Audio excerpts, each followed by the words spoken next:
Hello, literature lovers. Welcome to Lit Club. Hope you all are doing great.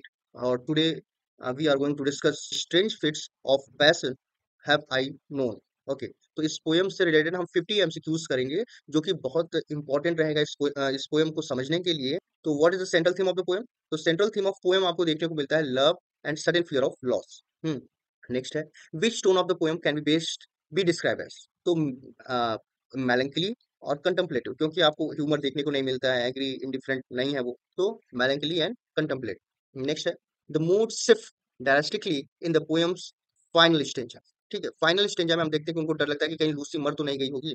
The poem deals with the concept of sudden realization of mortality. ठीक है, उन्हें अचानक से याद आता है कि लोग मरते भी हैं, और ये उनका रियलाइजेशन है कि स्ट्रेंज फिट है पोइट्री में ऑफ पैशन कह लो। The speaker is primarily concerned about, किस चीज के बारे में कंसर्न करता है? तो हिज ओन फेम नहीं, हिज फ्यूचर इन पॉलिटिक्स नहीं, लूसीज पोटेंशियल डेथ की बात करता है वो। Which of the following emotions dominates the final line of the poem? Final line में आपको हमको यही देखता है, शॉक एंड ड्रेड। उससे लगता है कहीं लूसी की डेथ तो नहीं हो गई है। पूरी पोएट्री का एक ही कंक्लूजन अचानक से खत्म हो जाता है, क्या कि वेदर लूसी डाइड और नॉट, ऐसा कुछ। What triggers speaker's intense emotional reaction? बार बार देखो वही चीज आ रहा है। तो इंटेंस इमोशनल रिएक्शन को वो हम किस चीज से मैनेज करते हैं देखते हैं, या कंपेयर करते हैं तो मून्स के मूवमेंट को, कैसे वो ऊपर जा रहा है फिर लास्ट में श्रिंक कर जा रहा है। तो ये उसके कह लो इमोशनल इंटेंस इमोशनल रिएक्शन की बात कर रहा है। The speaker experience a fit of passion, अब strange fit of passion due to, किस वजह से ये एक पैशन वो जो है कि स्ट्रेंज सा पैशन उसके अंदर देखने को मिल रहा है, तो वो कहीं ना कहीं imagination of Lucy's death, sudden sudden imagination, अचानक से आता है ना कभी कभी किसी को लेके, तो वैसा ही कुछ। Which romantic concern is evident in the poem? Romantic concern, कैसा रोमांटिक कंसर्न है? तो अर्बन करप्शन की बात नहीं हो रही, इंडस्ट्रियल डेवलपमेंट की बात नहीं हो रही, सोशल सटायर की बात नहीं हो रही, तो deep personal emotion and nature की बात है। The poem ends on a note of, poem किस नोट के साथ एंड होता है? तो ये कहीं ना कहीं एग्जिस्टेंस सर्टेनिटी की बात नहीं है, आयरोनिक डिटैचमेंट की भी बात नहीं है, एग्जिस्टेंशियल फियर की बात भी हो सकती है, या कंफ्यूजन की बात हो सकती है। तो कंफ्यूजन जैसा कोई कॉन्सेप्ट इसमें है नहीं, तो ये एग्जिस्टेंशियल फियर की बात है इसमें कि वेदर द पर्सन एग्जिस्ट और not. What is the meter of the poem? Meter of the poem की अगर हम बात करें तो उसमें हम लोगों ने बात किया था आयम्बिक ट्राईमीटर था या आयम्बिक टेट्रामीटर। नाउ देखो यहाँ पे हेक्सामीटर वाला काम होगा नहीं, पेंटामीटर होगा नहीं, यहाँ पे भी टेट्रामीटर है, यहाँ पे ट्राईमीटर है, बट यहाँ पे देखो आयम्बिक है, यहाँ पे टॉर्क आई है, तो ये नहीं होगा। How many stanzas are there? तो हमने स्टार्टिंग में ही बात की थी, there are 7 stanzas of 4 lines each. ठीक है, 4 लाइंस है, 4 लाइन की है, और उसके साथ वो आयम्बिक पेंटामीटर आयम्बिक टेट्रामीटर में है। What type of rhyme scheme does the poem follow? क्या राइम स्कीम है? तो उसमें एबी राइम स्कीम हमें देखने को मिलता है। Now what poetic form does the poem mostly resemble? Poetic form की बात करें तो वो कहीं ना कहीं एक स्टोरी चल रहा है छोटा सा, तो कहीं ना कहीं वो एक बैलेड है। बैलेड के फॉर्म को हमने डिस्कस किया हुआ है अपने चैनल पे। Coming to next question, the simplicity of language, poems language, ये कहने की रस्टिक सेटिंग को डिनोट करता है, ना कि एजुकेशनल बैकग्राउंड को, ना ही सैटारिकल टोन को, ना लीगल आर्ग्यूमेंट को। वो रस्टिक सेटिंग जो है कि उसको रिप्रेजेंट करता है। Now the poem progress in form of, poem जो प्रोग्रेस कर रहा है वो क्या लॉजिकल आर्ग्यूमेंट कर रहा है किसी से? नहीं, सीरीज ऑफ क्वेश्चन नहीं, अ नरेटेड जर्नी, जर्नी को नरेट करते हुए वो आगे बढ़ रहे हैं। 17 है the poem's structure contributes to its suspenseful revolution at the end. वही उसकी कह लो एक है, उसमें आपको देखने को मिलता है। The line if Lucy should be dead is an example of, तो इसमें एक्सक्लेमेशन मार्क्स भी लगा हुआ है, एलिट्रेशन देखने को नहीं मिल रहा है आपको, आयरनी है नहीं। एक्सक्लेमेशन और सडन रियलाइजेशन को आप देख सकते हो, तो that is the C option is the right answer. What poetic device is used in the movement of the moon? Now movement of the moon की अगर हम बात करें तो इसमें आपको पर्सोनिफिकेशन देखने को मिलेगा। The poetic style can be best described as, तो this is simple and emotional. The moon symbolizes eternity, divine judgment, or anger of God. This represents or this symbolizes emotional depth and reflection. The descents of the moon mirrors. जो moon string कर रहा है वो क्या दिखा रहा है? वो किस चीज को कहने के मिरर कर रहा है या रिफ्लेक्ट कर रहा है? So the growth of Lucy's fame, Lucy के फेम की कहीं बात हुई नहीं है। The rise of the sun, no. Logic of science, ऐसा कुछ नहीं है। The speaker's deepening anxiety, okay, तो वो एंजाइटी जो वो फील कर रहा है कहीं लूसी की डेथ ना हो गई हो, वो उस चीज को रिफ्लेक्ट कर रहा है। The act of riding at the night symbolizes, riding at the night symbolizes a descent into inner emotions. Inner उसकी कह लो कि इमोशनल जर्नी की बात है जो कि वो कर रहा है। द कॉटेज रिप्रेजेंट्स, अब कॉटेज उसमें क्या रिप्रेजेंट कर रहा है? तो वो कहीं न कहीं एक जर्नी पे है, जर्नी से जब हम घर जाते हैं, तो एक स्ट्रगल से हम किस तरफ जाते हैं, स्टेबिलिटी की तरफ जाते हैं। तो वो आपको देखने को मिलता है, डोमेस्टिक लव एंड स्टेबिलिटी की बात कर रहा है कॉटेज, जो कॉटेज रिप्रेजेंट कर रहा है। The the final thought is so sudden that it appears as hmm, a vision, a dream, an epiphany और अ हैलुसिनेशन। तो ये एक एपिफैनी की तरह रिप्रेजेंट हो रहा है, जैसा कि भगवान आ गए हों या ऐसा कुछ होता है ना, एपिफैनी दैट मीन्स सिंपली किसी ग्रेट पर्सन या रिलीजियस स्पिरिचुअल चीज़ों का करो एक तरीके से बोध होने की बात होती है, उसी को एपिफैनी कहते हैं। तो यहाँ पे पोएट्री में जिस तरीके से उसको ये चीज़ रियलाइज़ होता है, वो कहीं न कहीं एक एपिफैनी ही है। नेक्स्ट है nature in this poem is, nature कैसा है इस पोएम में? नेचर जो है क्या वो डोमिनेंट और हॉस्टाइल है या अर्बनाइज़्ड या मैकेनिकल है या इररिलेवेंट है? तो passive and reflective of inner emotion की बात कर रहा है। इसमें नेचर को ऐसे दिखाया गया है।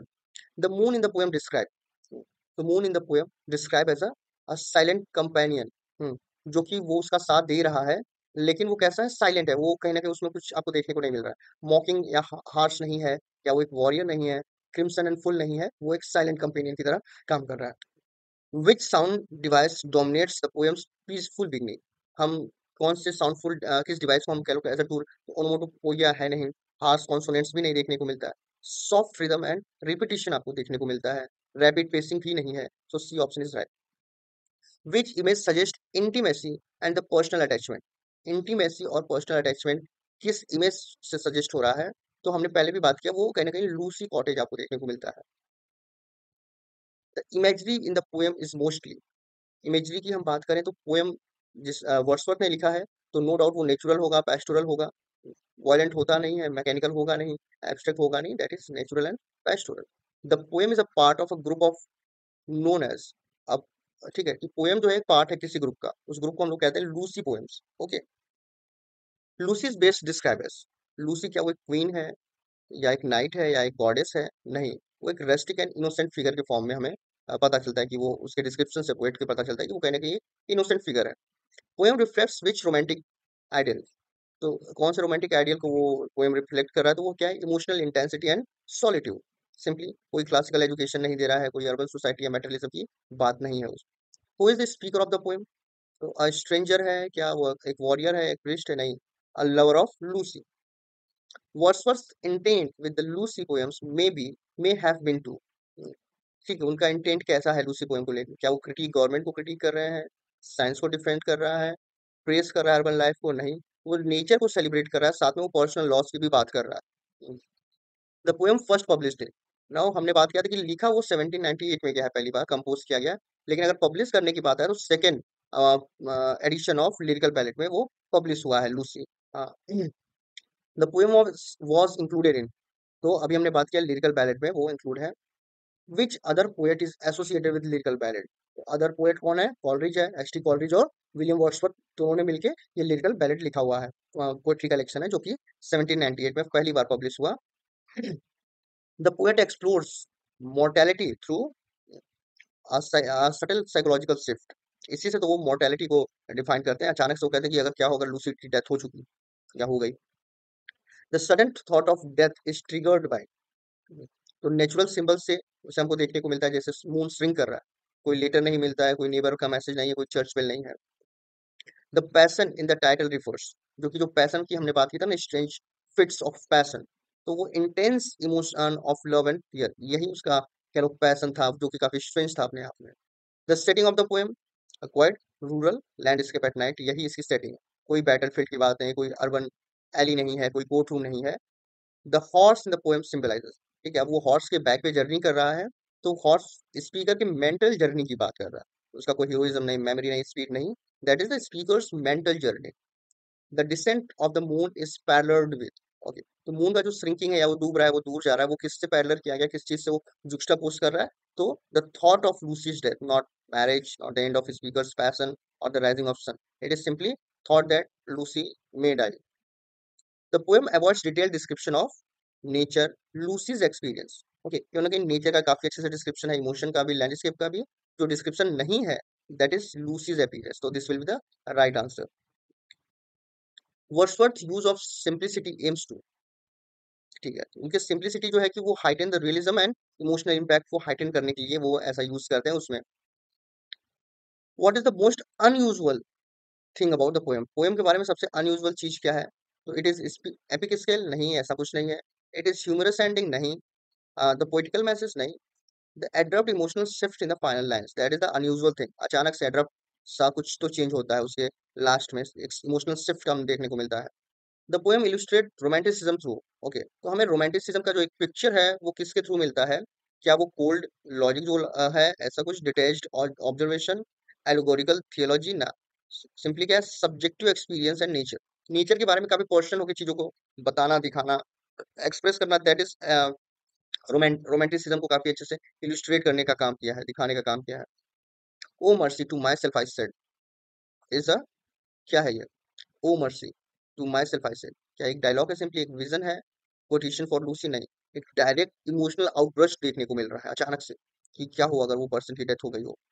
नेक्स्ट है, the poem reflects Wordsworth belief in, हाँ, एजुकेशन थ्रू बुक्स, ये बात तो कहीं भी उनके थियरी में भी नहीं है। Scientific inquiry, deep emotional truths revealed by ordinary experience. Okay, तो इमोशनल ट्रूथ है कि mortality is the ultimate thing, सभी को मरना है।